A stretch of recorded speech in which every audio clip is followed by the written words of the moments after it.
सभी को नमस्कार। हिंदी कक्षा में आपका स्वागत है। आज हम कक्षा 8 की हिंदी पाठ्य पुस्तक दुर्वा का छठा पाठ सागर यात्रा पढ़ेंगे, जो कि कर्नल TCS चौधरी जी द्वारा लिखित व ब्रजमोहन गुप्त जी द्वारा अनुवादित है। यह पाठ एक यात्रा वृत्तांत है। यात्रा वृत्तांत साहित्य की वह विधा है जिसमें लेखक किसी स्थान की यात्रा का वर्णन करता है और यह वर्णन रोचक व जानकारीपूर्ण होता है। प्रथम भारतीय नौकादल जब विश्व की परिक्रमा करने निकला तो उसने 54,000 किलोमीटर की दूरी की परिक्रमा की। यह परिक्रमा 470 दिन में हुई। यह एक ऐतिहासिक यात्रा थी। उन 10 बहादुर नाविकों की जिन्होंने इतनी खतरनाक यात्रा पर जाने का साहस किया। उनमें देश के नाम व गौरव का जज्बा था। वे चाहते थे कि तृष्णा नामक भारतीय नौका की विश्व में ख्याति हो और इसी देशभक्ति के जज्बे ने उनकी हिम्मत बढ़ाई और उस खतरनाक यात्रा में सफलता दिलाई। तो आइए ज्यादा जानने के लिए हम पाठ को ध्यान से समझते हैं। तो देखिए, 10 भारतीयों ने एक नौका में दुनिया का चक्कर लगाया था। उस नौका का नाम तृष्णा था। यह पहला ऐसा भारतीय अभियान था जो विश्व यात्रा पर निकला था। उसी दल के एक सदस्य के यात्रा वर्णन के कुछ अंश। नौका पर जीवन अति व्यस्त था। हमारे पास शौचालन की व्यवस्था नहीं थी, अतः तृष्णा के चक्के 24 घंटे संभालने के लिए आदमियों की जरूरत थी। हम हर घंटे बाद चक्का संभालने का काम बदलते। एक चक्का संभालता तो दूसरा जहाजों, द्वीपों और व्हेल मछलियों आदि पर नजर रखता। जो लोग चौकसी से हटते वे अपने कपड़े बदलते, खाना खाते, पढ़ते, रेडियो सुनते और अपनी ड्यूटी के अन्य कार्य जैसे रेडियो की जांच, इंजन की जांच तथा व्यंजन सूची के अनुसार भोजन बनाने के लिए राशन देने का काम निपटाते। एक सदस्य मां की भूमिका निभाता। उसे खाना पकाने, बर्तन मांजने, शौचालय की सफाई जैसे काम करने पड़ते ताकि नौका स्वच्छ रहे। मां की भूमिका बारी बारी से सबको करनी पड़ती। एकमात्र यही ड्यूटी ऐसी थी जिसके बाद आदमी पूरी रात आराम कर पाता। 5 दिनों में केवल एक बार बारी आती और यदि मौसम ठीक रहता तो नींद आ पाती। इस कठिन दिनचर्या के कारण शतरंज खेलने के लिए या किसी और मनोरंजन के लिए समय ही नहीं मिलता था और न ही बोरियत के लिए वक्त था। व्यस्तता खूब थी। दिन में एक बार हम नौका पर खुशी का घंटा बिताते। अभियान दल के सभी सदस्य 16 बजे डेक पर आते और 1 घंटा मिलजुल कर बिताते। मदरवाच अधिकारी सबके लिए उनकी इच्छा अनुसार चाय कॉफी बनाता या शीतल पेय देता। वह कुछ नाश्ता भी बनाता। तो देखा आपने, तृष्णा नामक नौका को लेकर 10 सदस्यों वाला दल दुनिया की यात्रा पर निकलता है, जो स्वचालित नहीं थी।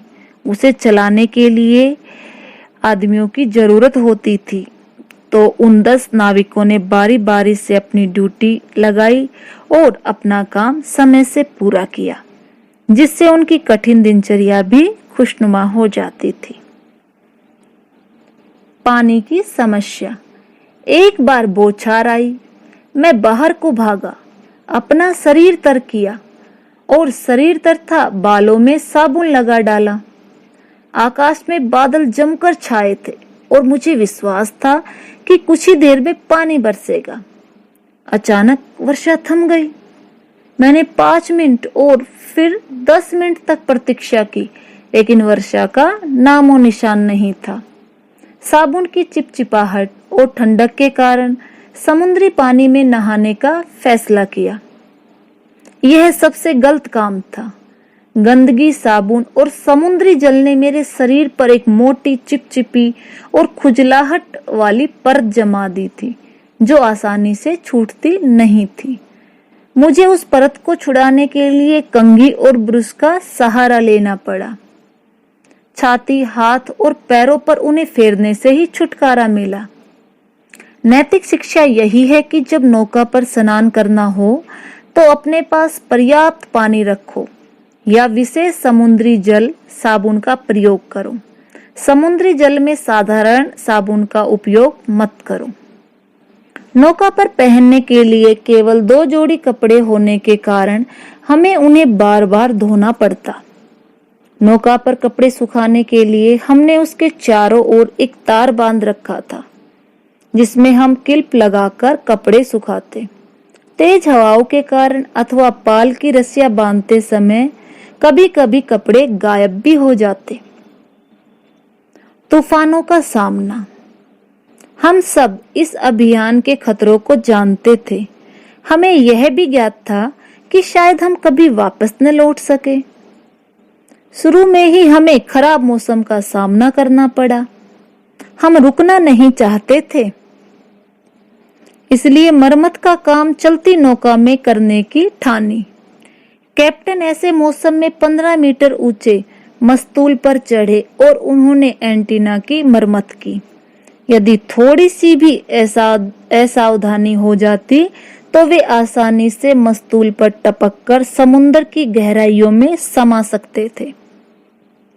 मेडागास्कर के पास एक तूफान आया और 12 मीटर ऊंची समुद्र की लहरें हमारी नौका पर टूट पड़ी और उसे पानी से भर दिया।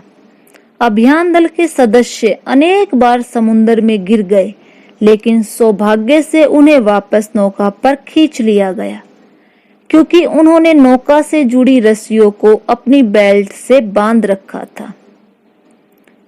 कैप ऑफ गुड होप का चक्कर लगाते समय भी हम खतरनाक तूफान से टकराए। हवा की गति थी 120 किलोमीटर प्रति घंटा और समुद्री लहरों की ऊंचाई 15 मीटर। हर क्षण मौत को आमंत्रण दे रहा था।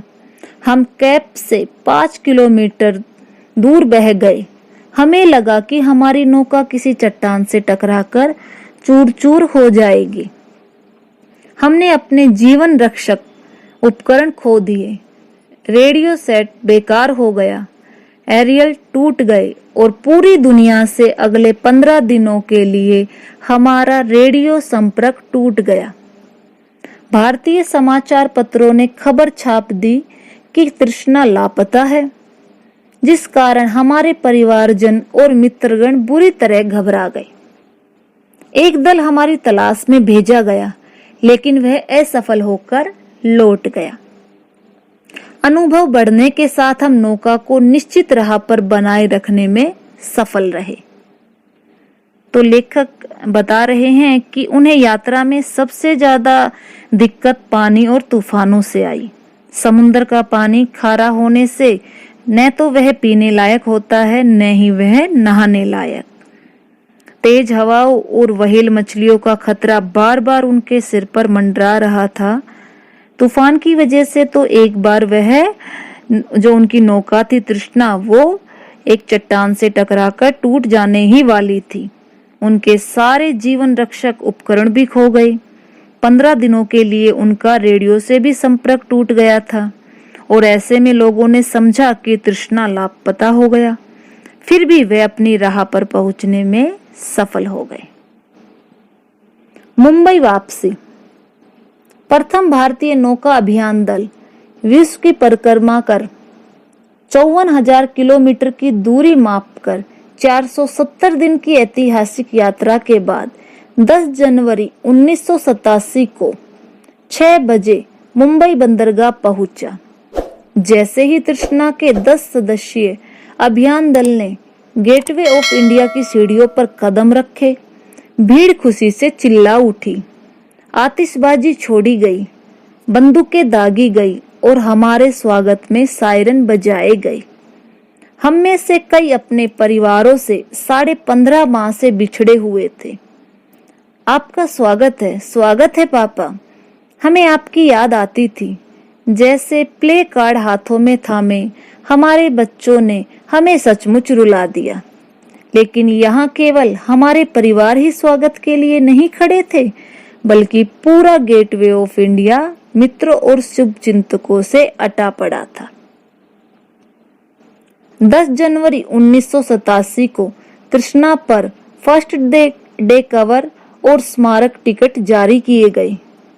उसके बाद तृष्णा को खींचकर पानी से बाहर निकाला गया और रेल के 2 वैगनों पर लादा गया ताकि गणतंत्र दिवस परेड में उसे शामिल किया जा सके। तृष्णा 6 दिनों में दिल्ली पहुंच गई, किंतु हमारी समस्याएं समाप्त नहीं हुई। उसे उतारने के लिए लंबी भुजा वाली क्रेन चाहिए थी। दिल्ली की व्यस्त सड़कों पर नौका ले जाने के लिए न केवल वृक्षों की डालियां छाटनी पड़ी, बल्कि बिजली और टेलीफोन के तारों को भी ऊंचा उठाना पड़ा। पूरी रात मेहनत करने के बाद हम जैसे तैसे 23 जनवरी की परेड की फुल ड्रेस रिहर्सल के लिए झांकी तैयार कर सके।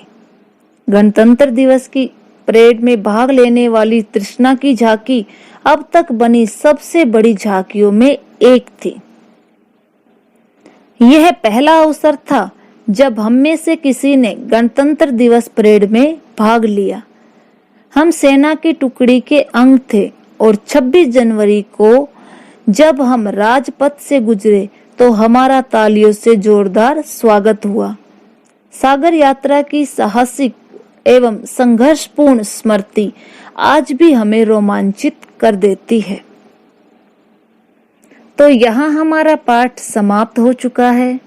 पाठ के माध्यम से हमने जाना कि तृष्णा जैसी छोटी सी नाव में समुद्री यात्रा जानलेवा भी साबित हो सकती थी। समुद्र में बड़े बड़े भयानक तूफान आते हैं जो टाइटैनिक जैसे बड़े जहाज को भी नष्ट कर सकते हैं। तृष्णा का भी कई बार तूफानों से सामना हुआ। इसकी वजह से उसका रेडियो उपकरण टूट गया। रेडियो उपकरण नाविकों और पायलट को रास्ते की सही जानकारी देने में मदद करता है। 1.5 साल अपने परिवार से दूर रहना भी उन सब के लिए एक बुरा अनुभव रहा होगा।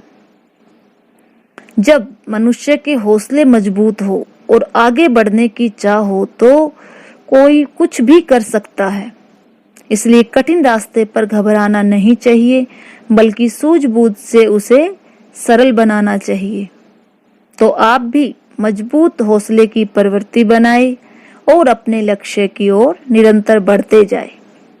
आज के लिए इतना ही। अगले पाठ के साथ आपसे जल्द मिलते हैं। धन्यवाद।